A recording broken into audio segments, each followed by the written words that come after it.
ዛሬ በመሃል ቦሌ ተገኝተናል። ጸጥና ረጋ ያለ ቦታ ልናሳያችሁ። በርካቶቻችን በአነቃቂ ንግግሩ እናቀዋለን። ማን ያዘዋል? እሸቱ የስም ግቢ ነው የምንቃኘው። ተከተል።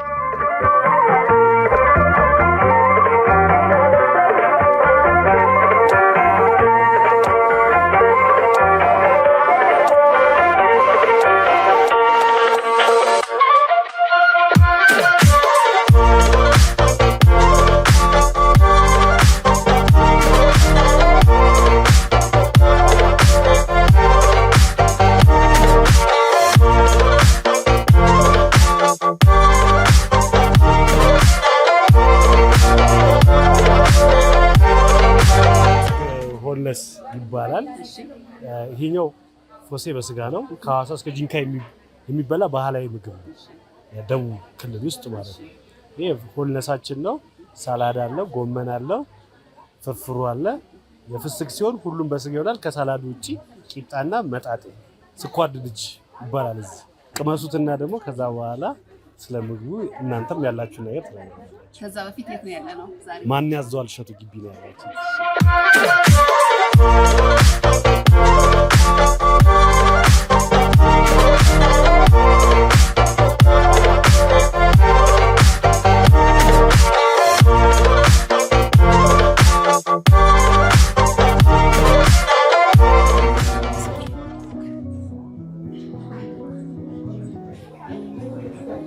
እንጀራ ነው። እኔ ለመቅመስ የጓጓሁት ይሄንን ቂጣ ነው። ከበቆሎ እንደሚሰራ ነግረውኛል።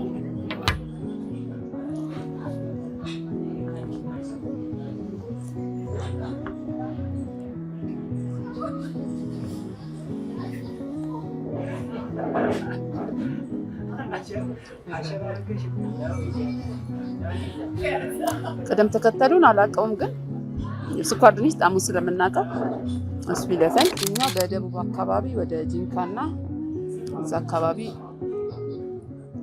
ያለ ምግብ ነው ብሎናል ቅድም ልጁ።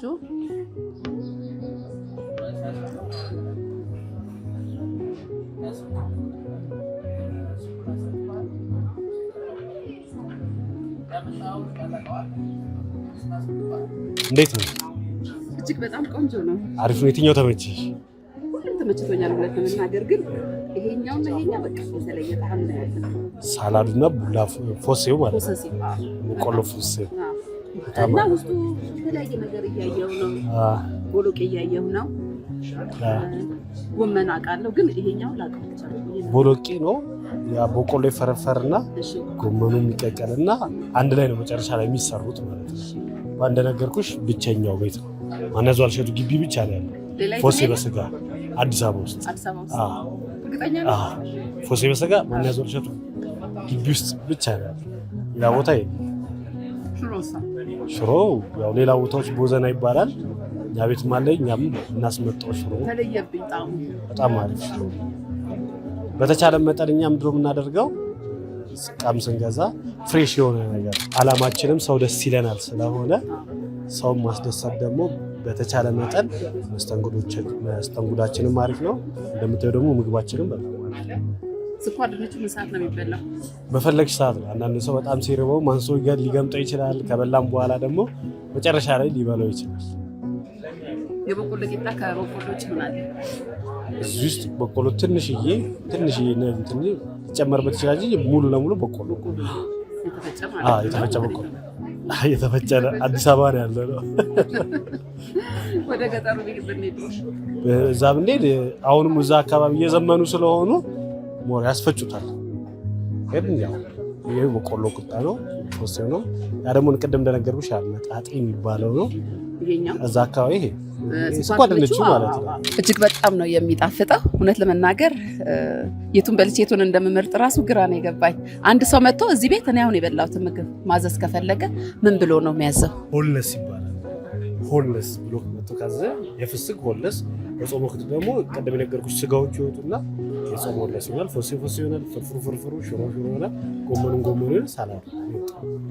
በተናጠል ፈለገም አለ ከፈለገው ፎሴው ለብቻ መውጣት ይችላል። ያን ፍርፍሩ ወጥቻ ሽሮም መውጣት ይችላል። ጎመኑም ሳላዱ ሁሉም ምግብ ለብቻ መውጣት ይችላል። ሳላዳችሁ ግን በስማ በቃ በእውነት እኔ እንዳላዳላ ፈርቼ ነው። አሁን አታይም? ሁሉንም ነው እያነሳ ያለሁት። ይሄን አነሳለሁ፣ ከዚህ ጋር አደርጋለሁ እና አበላሉ እንዴት ነው ብዬ ጠየቅኩ። ለዛ ነው እንብላ።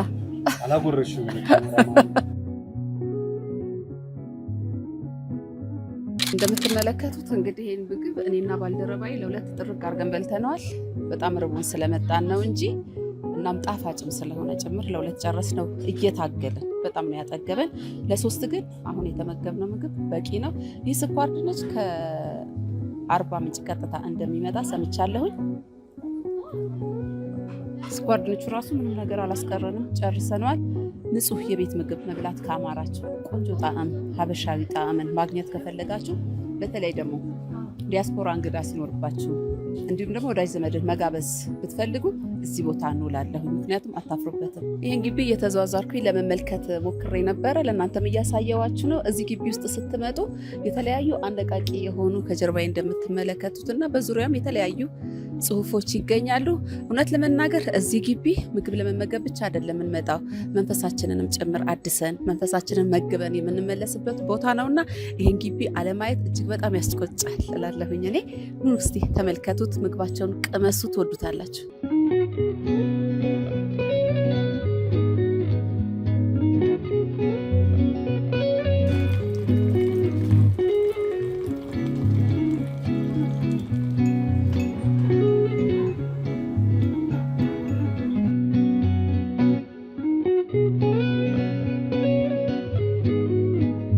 አሁን ደግሞ እንደተመለከታችሁት አረፍ ብዬ ቡናዬን እየጠጣሁ ነው። እውነት ለመናገር እዚህ ግቢ ውስጥ ውጡ አይልም። ቀናችሁን በሙሉ ስራ የሚሉት ነገር አለ እንጂ እዚህ ብታሳልፉ ደስተኛ ሆናችሁ የምትወጡበት ግቢ ነው።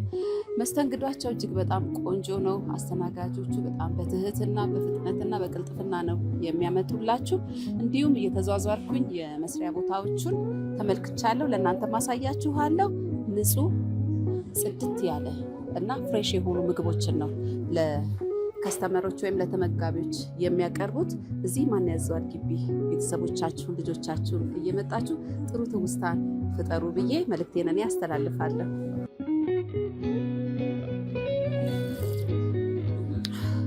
ይህንን ቪዲዮ ሰብስክራይብ ያላረጋችሁ ሰብስክራይብ አድርጉ። ላይክ፣ ሼር፣ ኮመንት እያደረጋችሁ ሀሳብ አስተያየታችሁ ጻፉልን። አመሰግናለሁ።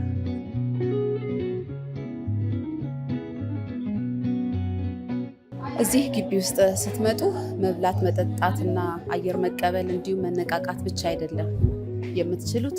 ከጀርባዬ እንደምትመለከቱት በጣም ቆንጆ ቆንጆ የሆኑ የተለያዩ የሚነበቡ ለነፍስም ለአይምሮም ምግብ የሆኑ ቆንጆ ቆንጆ መጽሐፎች አሉ። አረፍ ብላችሁ መጽሐፋችሁን እያነበባችሁ ቆንጆና ጥዑም የሆነ ክላሲካል ሚውዚክ እያዳመጣችሁ ዘና ማለት ትችላላችሁ። እዚህ ቤት መጥቼ መስራት እፈልጋለሁ ያላችሁ ሰዎች ካላችሁ ውስጥ እንደምትመለከቱት ስራችሁን እያከናወናችሁ መዝናናት ትችላላችሁ። አይ ውስጡ ይቅርብኝ ውጭ ላይ አየር እየተቀበልኩ ካላችሁ ደግሞ ዝናብም ፀሐይም ሳያገኛችሁ ንጹህና ነፋሻማ በሆነው እንደዚህ በአማረ በአትክልት በተሞላ ቦታ ላይ ቁጭ ብላችሁ ስራችሁን እያከናወናችሁ መዝናናት ትችላላችሁ። አዎ በጣም ተደስቻለሁ። ቆንጆ የመዝናናት ጊዜን እያሳለፍኩ ነው። ብዙ ሰዎች ምን ይላሉ መሰለሽ እዚህ ግቢ ስንገባ ሰላም ይሰማናል ይላሉ። ያው በጣም ከሰላም በላይ ቃሉን ቀይረው የተሻለ ቃል እንፈልጋለን። እጅግ በጣም ውስጤን ሁሉ ነው ሰላም የተሰማኝ። አይምሮዬ ብቻ ሳይሆን መንፈሴ ነው፣ ሁሉ ነገሬ ነው ሰላም ተሰምቶኛል። ጥሩ መረጋጋትን አግኝቻለሁ። ውጥረት ነበረብኝ፣ የስራ ጫናዎች ነበረብኝ። እነዛን ሁሉ ረስቼ ከራሴ ጋር ጥሩ ጊዜ እያሳለፍኩኝ ነው።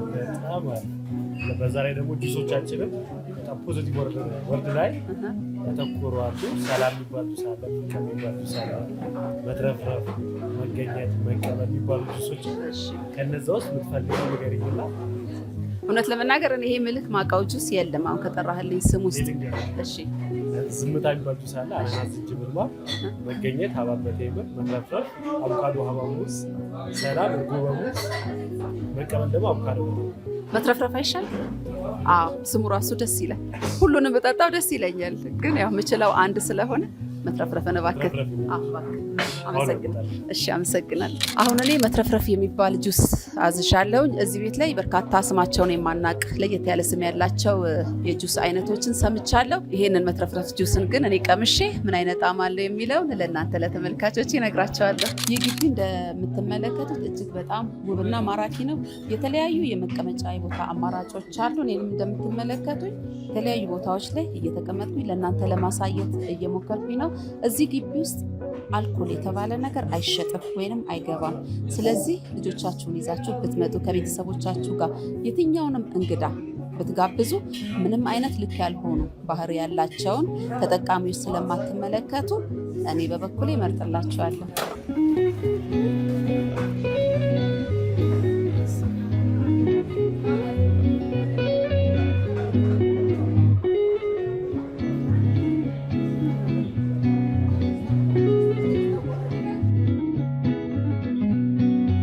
መትረፍረፍ የተባለው ጁስ ወይም ያዘዝኩት ጁስ መጥቶልኛል። ቆንጆ ጣዕም ነው ያለው። የዚህም ጣዕም ብቻ ነው የምታገኙበት አልላችሁ። ምክንያቱም የተለያዩ ፍሩቶች ሚክስ ተደርገው ነው እዚህ ውስጥ ያሉት።